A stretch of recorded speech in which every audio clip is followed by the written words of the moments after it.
Voilà, juste un tout petit mot, une petite minute, 30 secondes pour voilà, Frédéric Denise, donc architecte de profession, qui a notamment été voilà, à l'initiative et aussi pour des projets très célèbres comme la ferme des possibles qu'on ne présente plus, et puis le projet Hangar Zéro. Et du coup, en cherchant un petit peu qui était Frédéric, j'ai trouvé sur sa bio de LinkedIn quelque chose qui m'a accroché. Il m'a mis objectif, zéro béton, zéro carbone, zéro déchet, ne construire que si nécessaire, le mieux et le moins possible. Voilà, un programme magnifique. Je te laisse la parole, Frédéric. Ok, bah merci pour l'invitation, merci pour la présentation, comme ça m'évite de recommencer. Je peux peut-être détailler un petit peu quand même, construire le mieux possible, hein, c'est construire le moins possible, si possible même ne pas construire. Je sais bien que des architectes ou des gens du domaine du bâtiment, ça peut paraître se tirer une balle dans le pied. Et pourtant, en fait, on n'a pas le choix. Si on veut laisser un avenir à nos enfants, il faut bien changer nos pratiques. Et donc le moins possible, ça va être pour moi construire avec des matériaux locaux. Donc dans les matériaux locaux, il y a bien sûr la terre, la paille, toutes les fibres et les matériaux de réemploi. Et le bois, bien sûr, le bois de pays. Et avec ces matériaux, construire de façon bioclimatique, low-tech, de façon réversible et le plus, on va dire, participative et inclusive. Voilà, la définition, on va dire, de notre engagement. Donc j'ai appelé ça réemploi, comment aller plus loin. Donc j'étais pas présent aujourd'hui, j'ai juste entendu la présentation de Cycle Up. Je pense que je vais raconter des choses qui pour certains paraîtront absurdes ou des conneries, je sais pas. Enfin, on en discutera tout à l'heure. Je vais juste présenter rapidement quelques opérations. Donc ça fait à peu près une dizaine d'années que l'agence Archipel Zéro travaille sur les matériaux de réemploi. Enfin, c'est pas que les réemplois, c'est comme je vous ai dit tout à l'heure, c'est tous les matériaux locaux en fait, locaux et qui n'exigent pas d'extraction intensive et qui soient, on va dire, à bas carbone, on peut résumer ça comme ça. Donc la ferme de possible, comme Frédéric l'a présenté tout à l'heure, c'est le premier projet où j'ai été assez loin, on va dire, dans le domaine du réemploi, c'est la photo en haut à gauche. Et depuis, en fait, ça a été un peu un tremplin pour Archipel Zéro dans sa pratique. Et depuis, on enchaîne les projets en essayant d'aller toujours plus loin dans le réemploi. Donc après, il y a eu la résidence du Crous, c'est un projet de résidence étudiante, un projet classé monument historique. Il se trouve que dans les monuments historiques, ils ont l'habitude de faire du réemploi, c'est naturel pour eux.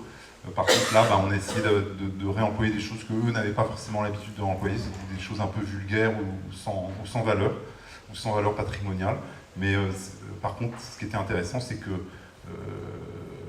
les gens du patrimoine sont justement déjà sensibilisés à ça. Ils ont déjà ça, on va dire, de façon naturelle dans leur pratique. Au Havre, enfin, puisque notre agence est située au Havre, même si on travaille surtout en région parisienne, qui n'est pas si loin. On a eu, après avoir travaillé au corps pendant pas mal de temps, la communauté urbaine du Havre pour les inciter à aller à commencer la pratique du réemploi, nous ont confié 4 recycleries où on a pu aller très très loin justement dans un taux de réemploi à 90%. Je vous expliquerai tout à l'heure comment on a fait. En fait, c'était facile. Le Hangar Zéro, qui est un projet qui est en fait constitutif de la pratique de Archipel Zéro, puisque c'est en même temps, en fait, qu'on a été lauréat de réinventer la Seine sur le site du Hangar Haut, qu'on a rebaptisé le Hangar Zéro pour y domicilier donc un laboratoire de l'économie circulaire, et pas que. Ça, on va dire, accompagner notre engagement pour aller le plus loin possible, et surtout c'est un peu notre laboratoire, notre projet pilote qui nous permet d'expérimenter plein de choses. Il y a eu la maison de la réserve, j'en parle au passé parce que le chantier se termine et d'ailleurs on inaugure le bâtiment demain. Je vais pouvoir vous présenter un peu ce projet qui est de tous celui qui va le plus loin, on va dire, dans cette approche du réemploi des matériaux locaux et des applications pour des dispositifs bioclimatiques. Un petit projet qu'on a livré il n'y a pas longtemps non plus, c'est la Base Vie Association de Territoire. C'est ce bâtiment-là, après avoir expérimenté la construction avec des conteneurs, on a réitéré en région parisienne pour construire une petite ferme urbaine avec des conteneurs qu'on a isolés en bottes de paille. On a pris un malin plaisir en fait à mélanger des choses qu'on ne voit pas généralement, enfin une espèce d'association un peu baroque entre les conteneurs rouillés et cabossés, paille et terre crue. Sur l'élévation de l'EMP, donc ça c'est un chantier qui est en cours. Il est où mais il n'est pas là, on le verra tout à l'heure. Et en étude actuellement, la ferme des possibles numéro 2, qui s'appelle en réalité Expérience, mais qui est le même client et qui est situé à 500 mètres de la ferme des possibles. La surélévation du phare, qui est un projet encore en étude ici, c'est à l'île Saint-Denis, c'est un bâtiment qui fait 2 niveaux et on rajoute 3 niveaux avec de l'acier de réemploi. Et une façade clôture sous le périphérique au niveau de la porte de la chapelle pour en faire un site une plateforme de matériaux de réemploi justement. Il fallait faire une façade clôture. Alors le but de mon témoignage c'est d'apporter quelques trucs, quelques solutions, quelques pistes pour s'y mettre, pour ceux qui n'ont pas encore commencé. Et ceux qui ont commencé, comment aller plus loin et comment intégrer le réemploi dans tous nos projets, en fait, de façon systématique. Donc, bien sûr, il y a s'appuyer sur des projets pilotes, ça permet de montrer que c'est possible et on va dire, de se mettre le pied à l'étrier. Un truc hyper important pour, on va dire, faciliter les choses, c'est d'étendre le cadre réglementaire. Comment nous, architectes, on peut revisiter un programme pour essayer de le mettre à un niveau qui nous permette de répondre de la façon dont on a envie de le faire. Faire avec ce qu'on a, c'est pour moi une règle dans le réemploi, c'est non pas chercher des matériaux, mais plutôt considérer ce qu'on a sous la main et décider de construire avec, comme un oiseau fait son nid, de façon la plus logique et simple possible. Élargir l'horizon du réemploi par le réusage, donc ça c'est un mot qui n'est pas défini dans la loi, puisqu'on sait que le réemploi, c'est le fait de redonner une deuxième vie à un composé du bâtiment dans le même usage, et que si c'est pas dans le même usage, si c'est un déchet, on appelle ça de la réutilisation, mais si c'est pas un déchet, que c'est plus le même, il n'y a pas de mot en fait, on est obligé d'utiliser une phrase ou un mot. J'aime bien le mot réusage, qui est le fait de redonner, on va dire, un autre usage, on appelle ça parfois l'upcycling. S'appuyer sur les principes bioclimatiques, parce qu'en fait je me suis aperçu que dans tous mes bâtiments, là où il y avait plus de réemploi, c'est pour venir en fait constituer des dispositifs bioclimatiques. Et donc j'en ai fait tout un chapitre, parce que ça me paraît très important. Quelques exemples de ressources, on va dire, qui reviennent tout le temps, qui sont assez faciles et qui posent peu de problèmes en fait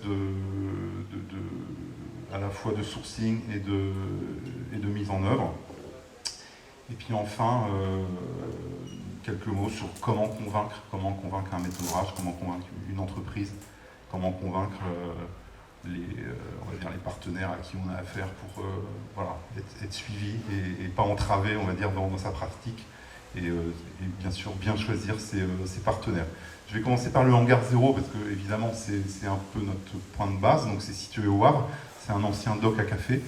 Ça a fait l'objet d'un concours, enfin d'un appel à manifestation d'intérêt qui s'appelait Réinventer la Seine, à la suite de Réinventer Paris, où on a répondu. Quand je dis on, c'est tout un collectif qui était lié à Alternativa Le Havre, donc il y a un fond quand même très très militant à la base, et c'était de pérenniser en fait le village des alternatives. Pour ceux qui connaissent le mouvement Alternativa, ça s'appuyait sur des villages alternatives qui consistaient en un lieu réunir tous les militants qui portent des alternatives concrètes dans tous les domaines, que ce soit l'agriculture urbaine, les échanges libres, les Fab Labs, les Repair Café,